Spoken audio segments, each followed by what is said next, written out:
वृंदावन का कृष्ण कन्हैया सबकी आँखों का तारा। वृंदावन का कृष्ण कन्हैया सबकी आँखों का तारा। मन ही मन क्यों जले राधिका, मोहन तो है सबका प्यारा। मन ही मन क्यों जले राधिका, मोहन तो है सबका प्यारा। वृंदावन का कृष्ण कन्हैया सबकी आँखों का तारा।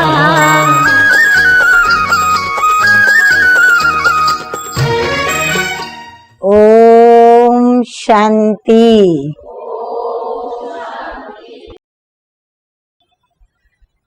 सर्वप्रथम सर्व श्री कृष्ण प्रेमियों को जन्माष्टमी की बहुत बहुत बधाई हो, बधाई हो, बधाई हो।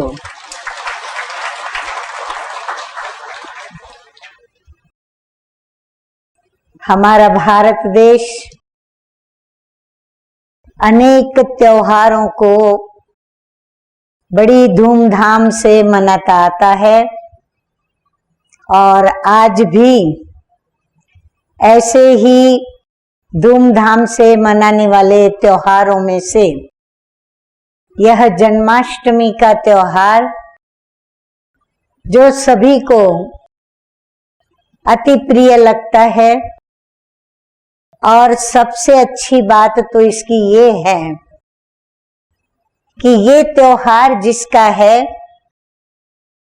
वह देवता श्री कृष्ण, जो सर्व भारतवासी तो क्या लेकिन विश्व के सभी देशों ने जिसने भी श्री कृष्ण की मूरत देखी या जिसने भी श्री कृष्ण की सूरत देखी वह उसे प्यार करने लग जाते हैं, क्योंकि श्री कृष्ण की सूरत और मूरत में ही इतनी आकर्षण है जो उस आकर्षण से कोई भी व्यक्ति बच नहीं पाता है।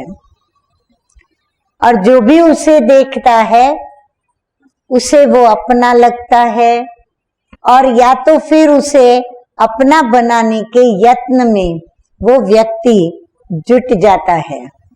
या उस श्री कृष्ण को क्या हम जीवन के अंदर कभी सचमुच पा सकते हैं या नहीं, यह प्रश्न उनके मन में उठता रहता है। तो आज हम जानेंगे कि ये श्री कृष्ण है कौन।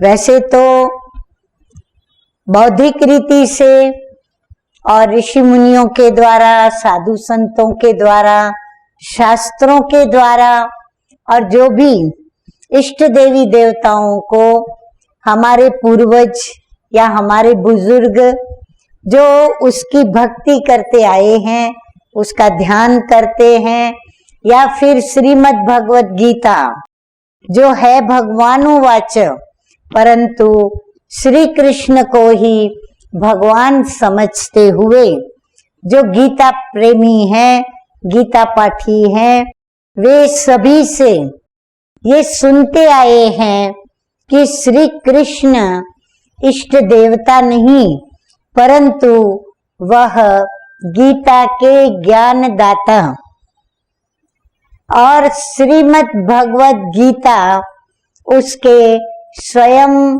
उच्चारण करने वाले प्रभु हैं।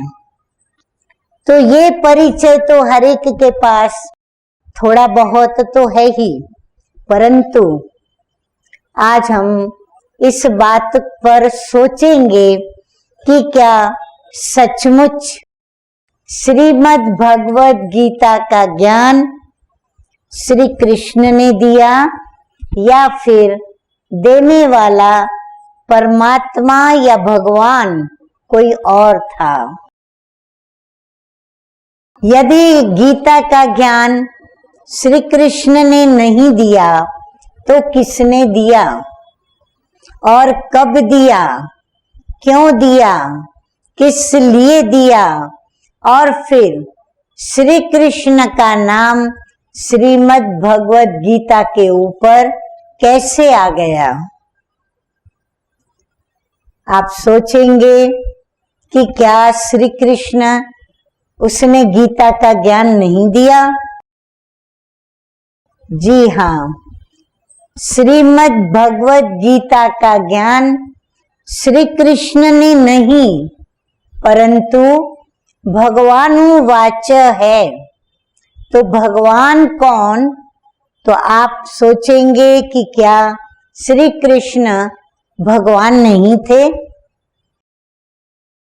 जी हाँ, श्री कृष्ण भगवान नहीं परंतु भगवान की यानी सारी सृष्टि के जो रचयिता हैं, सर्व आत्माओं के जो परम प्रिय परम पिता परमात्मा है, उन्होंने जो सृष्टि रचने की कल्पना की, उस कल्पना का प्रथम ईश्वरीय दैवी संकल्प या प्रथम विचार या प्रथम कल्पना का यह एक तादृश्य स्वरूप है श्री कृष्ण। स्वाभाविक है कि यदि कलाकार ऊंचे ते ऊंचा, जिसकी महिमा अपरम अपार है, जो सृष्टि के रचयिता हैं, जो सारी सृष्टि को सुख देने वाले हैं, शांति प्रदान करते हैं, जो सारी ही सृष्टि को नई दुनिया का वर्षा प्रदान करते हैं, या तो यूं कहें कि जब प्रभु को ये संकल्प आया कि मैं सृष्टि को रचूं, तो वो ऊंचे ते ऊंचा भगवान जिसकी महिमा अपरम अपार है, वह जो कल्पना करेगा, वह जो मूर्ति रचेगा, वह जो चित्र को चरित्र में लाएगा, वो कैसा होगा। मूर्तिकार अति श्रेष्ठ होगा तो उसकी मूर्तियां भी जो बनेगी वो अति श्रेष्ठ बनेगी। यदि कलाकार श्रेष्ठ होगा तो उसकी कला का जो प्रथम नमूना होगा वह भी अवर्णनीय होगा। शिल्पकार परमपिता परमात्मा स्वयं जो एक पत्थर को उठाकर यदि शिल्प को तैयार करेगा तो उसके हाथों का जादू उस टेढ़े मेढ़े पत्थर के ऊपर जब शिल्पी अपनी कला को निखारने लगे तो वह पत्थर भी कैसा निखरेगा। हम सभी जानते हैं कि श्री कृष्ण के मंदिर में या अन्य देवी देवताओं के मंदिरों में जो हम इष्ट देवी देवताओं की सुंदर कलात्मक और आकर्षण वाली गुणों से भरपूर शक्तियों से संपन्न ऐसी जो मूर्तियां हम देखते हैं, तो इन सभी मूर्तियों का रचने वाला बनाने वाला वो कलाकार, वो शिल्पी, वो जादूगर कौन है।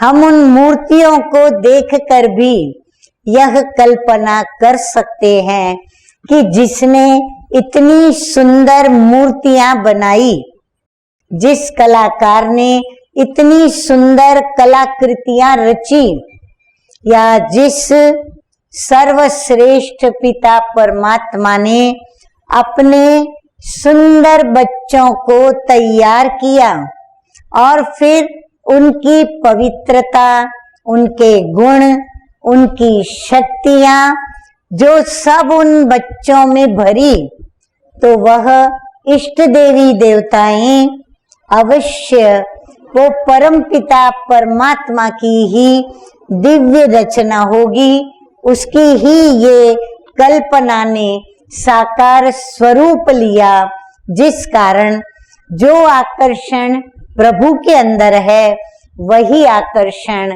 इन देवी देवताओं की मूर्तियों में भी पाया जाता है। और उसमें भी पावन पूज्य श्री कृष्ण को देखें।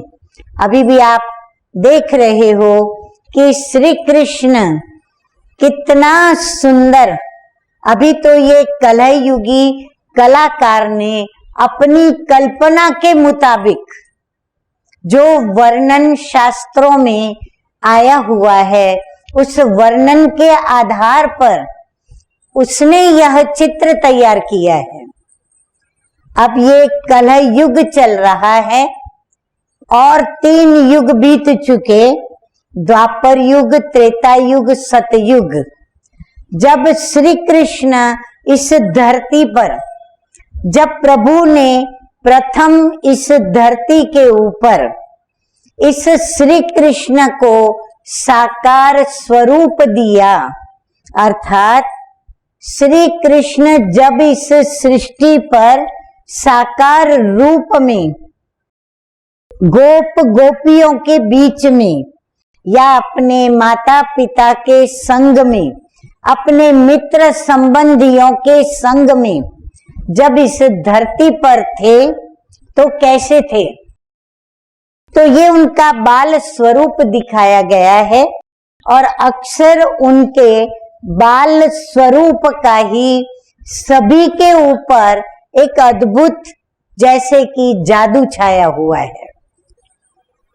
हर माता श्री कृष्ण की ऐसी मोहिनी मूरत देखकर, श्री कृष्ण के बाल चरित्रों को सुनकर और श्री कृष्ण की अनेक लीलाओं को देखकर मन में यही सोचती है कि मुझे भी श्री कृष्ण जैसा पुत्र जन्मे, मेरा भी बच्चा श्री कृष्ण के जैसा दिखे या श्री कृष्ण के समान हो।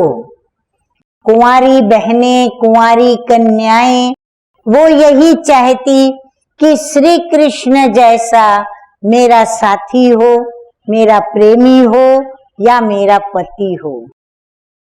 ठीक उसी प्रकार जो भी भाई हैं वो यही सोचते हैं कि श्री कृष्ण के जैसा मेरा परम मित्र हो, जो मुझे कदम कदम पर अपनी राय दे और मुझे जीवन के अंदर आने वाले प्रत्येक महाभारत के युद्ध के समान जब भी मुझे शस्त्र उठाने में निराशा आए, उदासी आए या मुझे अपनेपन का मोह शस्त्र उठाने न दे, तब मेरे अंदर बल भरे, शक्ति भरे और मुझे भी कोई ऐसा ज्ञान सुनाए जिस ज्ञान को सुनकर मेरे अंदर वह शक्ति आवे जो मैं जीवन में युद्ध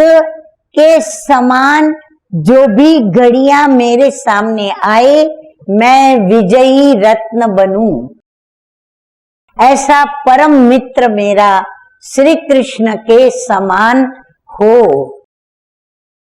तो कोई मित्र बनाना चाहता, कोई पुत्र बनाना चाहता, कोई माँ बनना चाहता, कोई उनकी सखी बनना चाहता, कोई सखा बनना चाहता, कोई उसकी मीरा बनना चाहता, कोई राधा बनना चाहता, कोई गोपी बनना चाहता।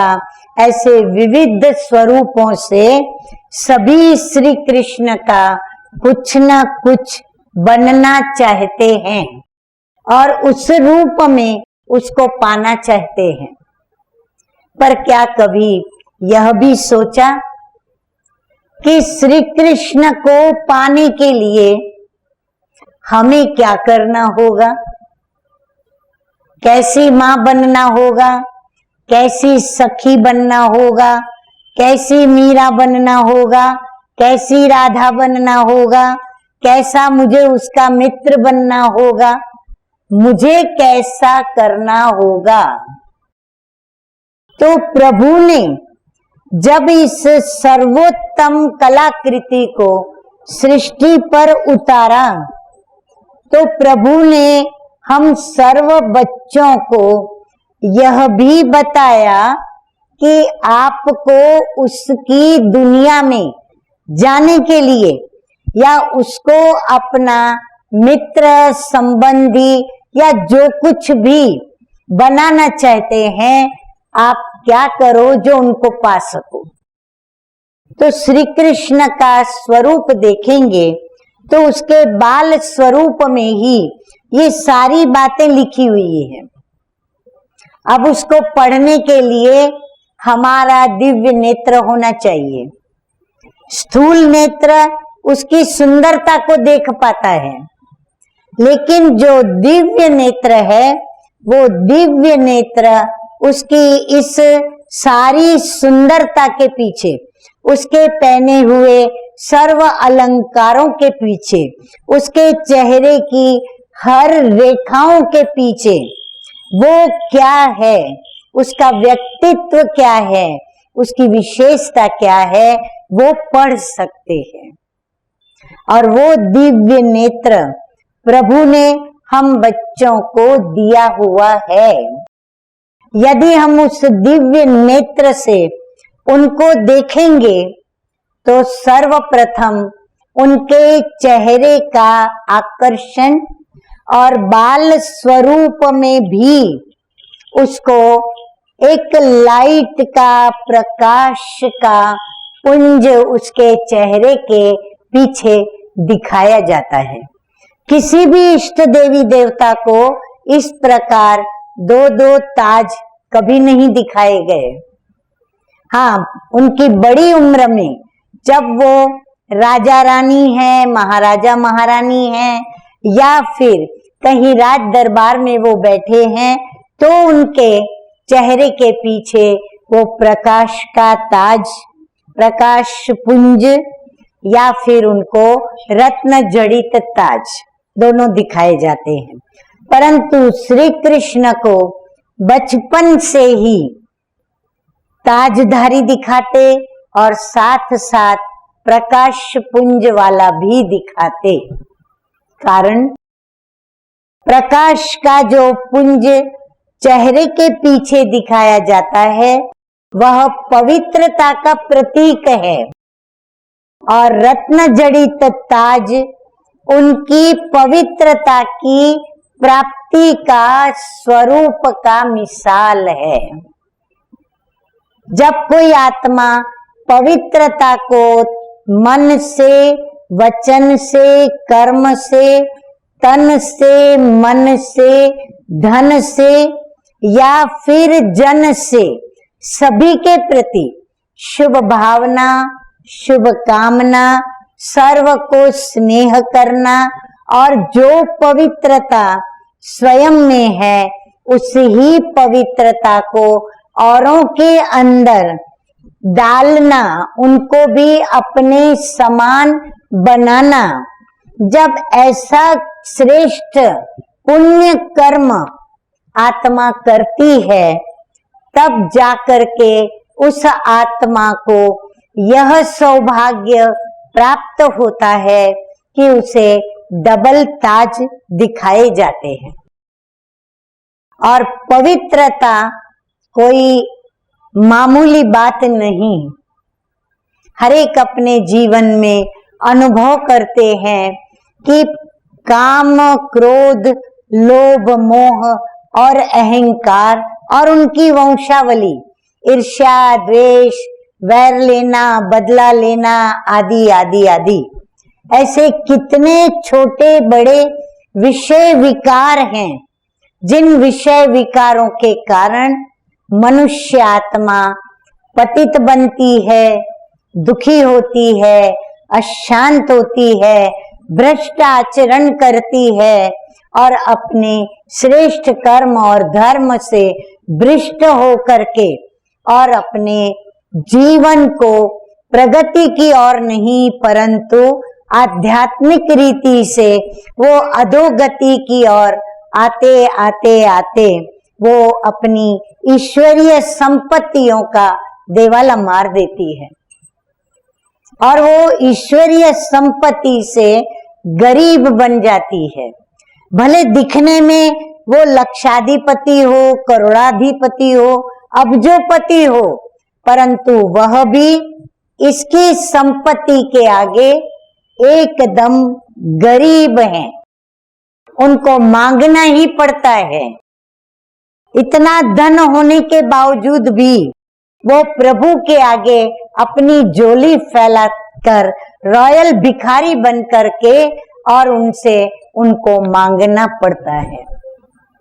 तो कोई भी शाहूकार इनके आगे नहीं है। सबसे शाहूकार ते शाहूकार यदि इस सृष्टि के अंदर कोई है तो वह है श्री कृष्ण की पावन आत्मा, जो स्थूल धन से और सूक्ष्म धन से परिपूर्ण है। उसके चेहरे की निर्दोषता वह भी पवित्रता का प्रतीक है। उसके मस्तक पर जो मोर पीछ सुशोभित है वह भी यही दर्शाता है कि श्री कृष्ण का जन्म दिव्य था, अलौकिक था, पवित्र जन्म था उसका। अपवित्र विषय विकारों से वो जन्मे नहीं थे। उनके माता पिता के गर्भ में वो महल में रहते थे। उनका गर्भ महल था, गर्भ जेल नहीं थी।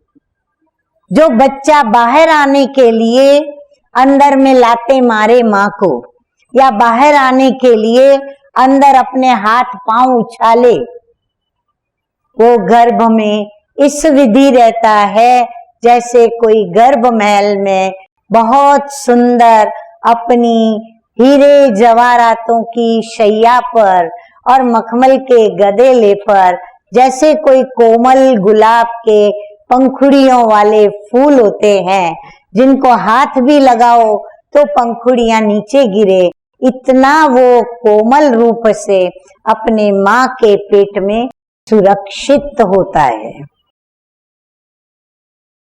और यही कारण है उसका जन्म दिव्य है, उसके कर्म दिव्य है, उसके चरित्र भी दिव्य हैं।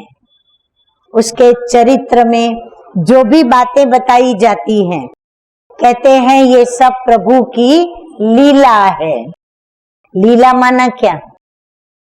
उनके चरित्र के कर्मों को स्थूल मनुष्य जो कि देहधारी है, जब वो अपने व्यक्त नेत्रों से उन लीलाओं को समझने का यत्न करता है तो वो उसमें गलत फहमियां पैदा करता है और वो ऐसे पावन देवता के ऊपर भी कलंक लगाना नहीं छोड़ता है।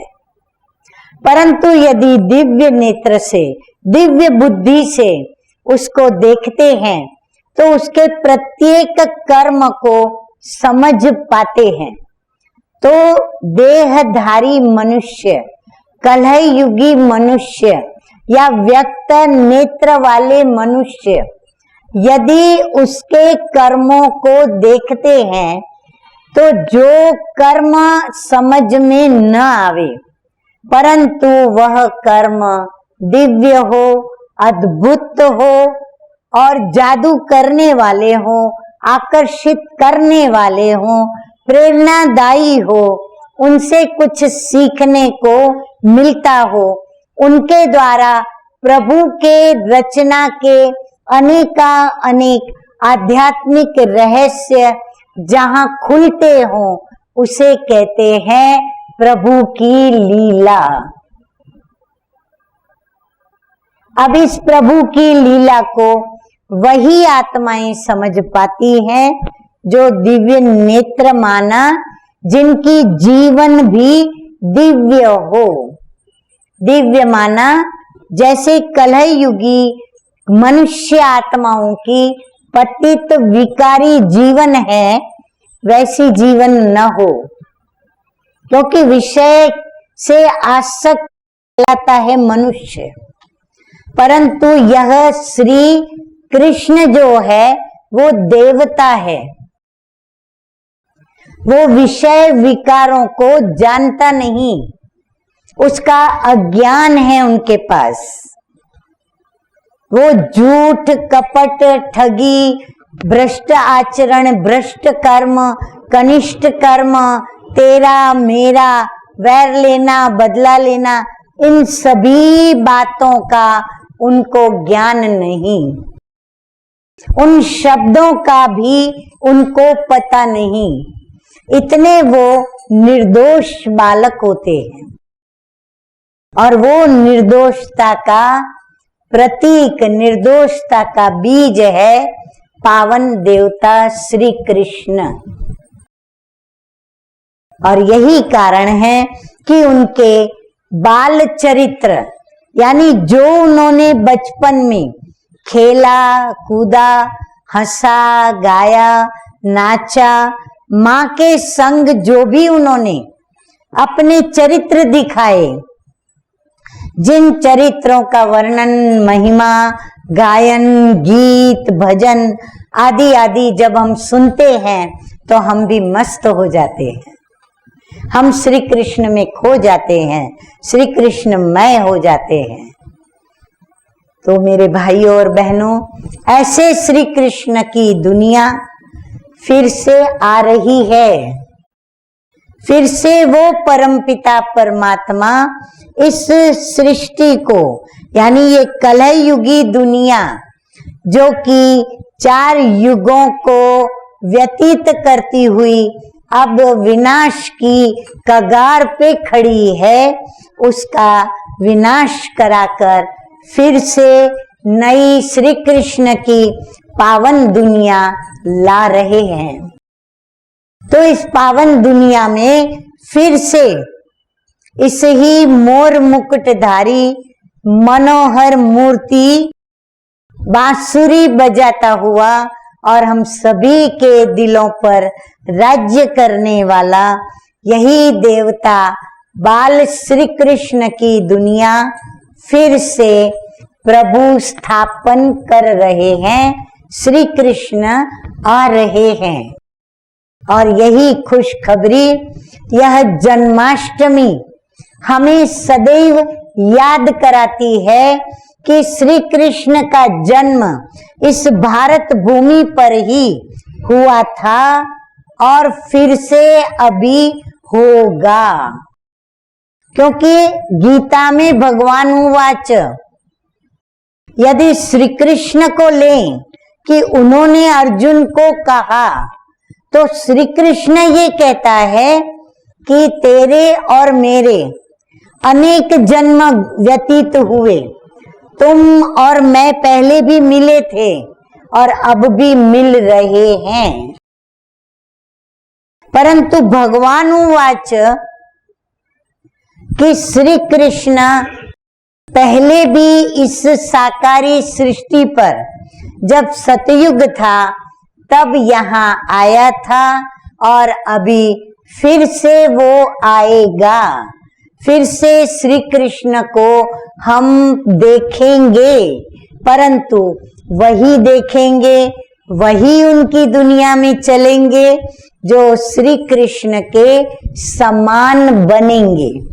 अर्थात श्री कृष्ण की माँ बनने के योग्य पवित्र माँ बनेगी, जो पवित्र बहन बनेगी, जो पवित्र सखी बनेगी, जो पवित्र सखा बनेगा, जो पवित्र मित्र बनेगा, जो पवित्र मीरा बनेगा, जो पवित्र राधा की तरह उसको प्यार करेगा। प्यार भी पवित्र जिसका होगा, और पवित्र प्यार प्रभु के बिगैर तो कोई सिखला भी नहीं सकता, ना कोई कर सकता। तो फिर से परमपिता परमात्मा हमें वह शुद्ध प्यार, वह सात्विक प्रेम जिसमें कोई विषय विकार नहीं, आंतरिक प्यार है, शुद्ध है, शुभ है, स्वच्छ है, वह प्यार करना, हमें रूहानी प्रीत प्रभु से करना, वो स्वयं हमें सिखलाकर और उनकी दुनिया में ले चलते हैं। तो आइए हम सभी उस पवित्र प्यार को करना सीखें। हम जिससे भी प्यार करें, हम पवित्र प्यार करें, जैसे श्री कृष्ण को हम पवित्र प्यार करते हैं। और इसीलिए हम चाहते हैं कि हम उनके किसी न किसी संबंध में आए। परंतु हमारा प्यार सिर्फ जन्माष्टमी तक ही सीमित रहता, या तो जन्माष्टमी के 2-4 दिन आगे पीछे हम जब उसका महोत्सव मनाते हैं तब तक सीमित रहता। फिर हम अपने ही देहधारियों के संबंधों में आसक्त होकर वही विषय विकारी प्रेम में लिप्त हो जाते हैं। श्री कृष्ण केवल मात्र हमारे लिए एक पूजा की, एक इष्ट देव की मूर्ति बनकर रह जाता है। हम परमानेंट उसको अपने हृदय में बिठाकर और परमानेंट उसके जैसा बन करके, या उसको पाने के लिए मुझे जो स्वरूप पवित्रता का जीवन में लाना चाहिए वो नहीं लाते।